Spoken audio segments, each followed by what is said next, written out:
মানুষের হাতে টাকা পয়সা নেই, বিভিন্ন দিবসগুলো যেভাবে পালন করা হয় ওইভাবে পালন করা হয়নি। বাজারে কোনো রকমই বিক্রি নেই মানে একদমই বিক্রি নেই। ব্যাপারীরা লস খেয়েছে, আমরা পয়সা পাইনি। ফুল বাজারে বিক্রিও না হয়, এই পাপড়িগুলো দিয়ে কিন্তু প্রক্রিয়াজাতকরণের মাধ্যমে বিভিন্ন ফুড কালার তৈরি করা যায়। মাঠের পর মাঠ জুড়ে ফুটেছে হলুদ, গাঁদা আর লাল গোলাপ। দূর থেকে দেখলে মনে হয় রঙিন এক ফুলের সমুদ্র, কিন্তু ফুলের এই সৌন্দর্যের আড়ালেই ঢাকা পড়েছে ফুল ফোটানো কৃষকদের হতাশা। এবছর ঝিনাইদহে ফুলের উৎপাদন বেশ ভালো, কিন্তু বাজারে মিলছে না সঠিক দাম, ফলে চাষিরা পড়েছেন বিপাকে। অনেক ক্ষেতের ফুল বিক্রি না হয় খেতেই নষ্ট হচ্ছে। কৃষকরা বলছেন, ফুলের ভরা মৌসুমেই সারা দেশে নানা অস্থিরতা, নির্বাচন এবং রমজানকে ঘিরে ফুলের চাহিদা কমে তলানিতে নেমেছে। পুরো ঝিনাইদহ জেলায় প্রায় ২০ থেকে ৩০ কোটি টাকার ক্ষতি হয়েছে ফুল চাষিদের। আমরা ইতিপূর্বে ফুলের দাম, ফুল চাষ করে যেরকম লাভ পেয়েছি এই বছর সেরকম লাভ হচ্ছে না, কারণ মানুষের হাতে টাকা পয়সা নেই। তারপরে বিভিন্ন দিবসগুলো যেভাবে পালন করা হয় ওইভাবে পালন করা হয়নি। দেখুন আমাদের ফুলের অবস্থা, প্রচুর কীটনাশক দিয়ে বা ওষুধ দিয়ে কোনোটাই আমরা ঠেকাতে পারছি না। ওটা তো একটা কথা, বাজারে কোনো রকমই বিক্রি নেই মানে একদমই বিক্রি নেই। এখন এই ফুল 10 টাকা 15 টাকা ঝোপা বিক্রি হচ্ছে, আমাদের তুলতেই লাগে 25 টাকা 30 টাকা করে। প্রতি বছর বিজয় দিবস, বিশ্ব ভালোবাসা দিবস, পয়লা ফাল্গুন এবং আন্তর্জাতিক মাতৃভাষা দিবস ঘিরে ফুলের চাহিদা বেড়ে যায় কয়েক গুণ। এই সময়কে কেন্দ্র করে সারা বছর ধরে ফুলের চাষ করেন কৃষকরা। ভালো দাম পাবেন এই আশাতেই বিনিয়োগ করেন ফুলের ক্ষেতে সার, পানি এবং শ্রমিকের পেছনে। কিন্তু এবছর সে আশায় গুড়ে বালি। ফেব্রুয়ারির নির্বাচন, এরপর রমজানের কারণে এবং বিশেষ দিবসগুলোতে অনেক অনুষ্ঠান কম হওয়ায় বাজারে ফুলের চাহিদা হঠাৎই কমে যায়। ফলে উৎপাদন ভালো হলেও দাম পড়েছে তলানিতে। 21শে ফেব্রুয়ারি, 26শে মার্চে এর আগে বেচা কিনা ভালো হয়েছে, ফুলের দাম ছিল। এবছরে দাম নেই, এবছরে খুব লস হয়েছে। ব্যাপারীরা লস খেয়েছে, আমরা পয়সা পাইনি। তারা বেঁচে কিনে এসে যদি লাভ হয় আমাদের টাকা দেয়, না হলে ওই কলেজে দিবানে এইভাবে ঘুরিয়ে মনে করেন যে আমরা খুব হয়রানির ভিতরে আছি।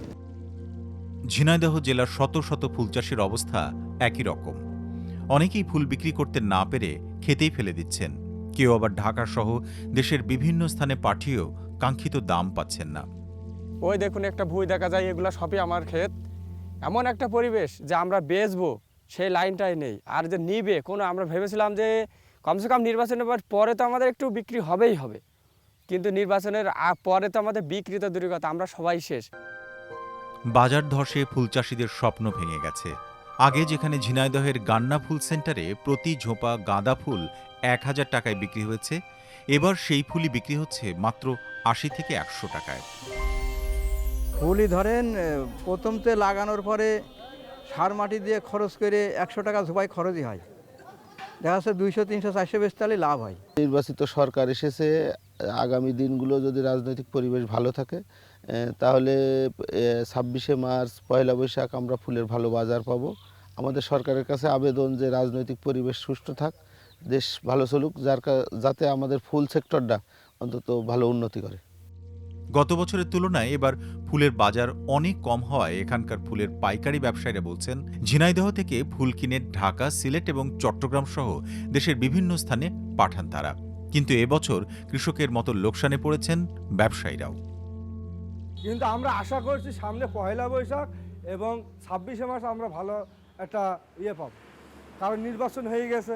নির্বাচন পরবর্তী যে ঈদের আনন্দটা আর নির্বাচনী আনন্দটা সব একসাথে আমরা উপভোগ করতে পারবো। প্রতিদিন সকালবেলা ফোনে যোগাযোগ হয় যে কেমন বিক্রি হচ্ছে মালটা। যদি বাজারে লস হয় মালে বিক্রি করে, সেখানে আমরা কম দামে কিনি, বা এখন যদি ভালো দামে বিক্রি হয় তাহলে ভালো দামে কিনি। গতকাল মাল কিনছিলাম আমরা 60 টাকা করে, 60-70 টাকা, আজকে কিনছি 100-র উপরে। এদিকে ঝিনাইদহ কৃষি সম্প্রসারণ অধিদপ্তর কৃষকদের ক্ষতির দাবি আমলে না নিয়ে বলছেন, এবার ফুল কম বিক্রি হয়েছে, কিন্তু কৃষকরা যেন ক্ষতির মুখে না পড়েন সে কারণে কৃষকদের নিয়মিত পরামর্শ দেওয়ার পাশাপাশি নানা সহায়তা দিচ্ছেন। ঝিনাইদহ জেলায় কিছু উদ্যোক্তা আমরা পেয়েছি যারা ফুল দিয়ে ফুলের পাপড়ি থেকে রং তৈরি করেন। তো সেক্ষেত্রে যদি ফুল বাজারে বিক্রিও না হয়, এই পাপড়িগুলো দিয়ে কিন্তু প্রক্রিয়াজাতকরণের মাধ্যমে বিভিন্ন ফুড কালার তৈরি করা যায়, যার মাধ্যমে তারা একটা ভালো টাকা তারা নিতে পারেন। তো আমরা আশাবাদী যে ফুল আগামীতে লাভজনক হবে। এক্ষেত্রে আমরা কৃষক ভাইদেরকে যে পরামর্শ প্রদান করছি তারা হচ্ছে তাদের ফুলগুলো মানে ঢাকা সহ অন্যান্য অঞ্চলে বাজারজাত করতে পারে সেই মার্কেট লিঙ্কেজের বিষয়ে তাদেরকে পরামর্শ প্রদান করছি এবং হচ্ছে ফুল চাষের উৎপাদন খরচ যেন কমে সে বিষয়ে কৃষক ভাইদেরকে পরামর্শ প্রদান করে আসছি। কৃষি বিভাগের তথ্য অনুযায়ী দেশের দ্বিতীয় বৃহত্তম ফুল উৎপাদনকারী জেলা ঝিনাইদহ। জেলার সদর উপজেলার গান্নাই ইউনিয়ন, কালীগঞ্জ, কোটচাঁদপুর এবং মহেশপুর উপজেলায় সবচেয়ে বেশি ফুলের আবাদ হচ্ছে। এসব এলাকার প্রায় 286 হেক্টর জমিতে গাঁদা, জারবেরা এবং রজনীগন্ধা সহ বিভিন্ন ফুলের চাষ হয়।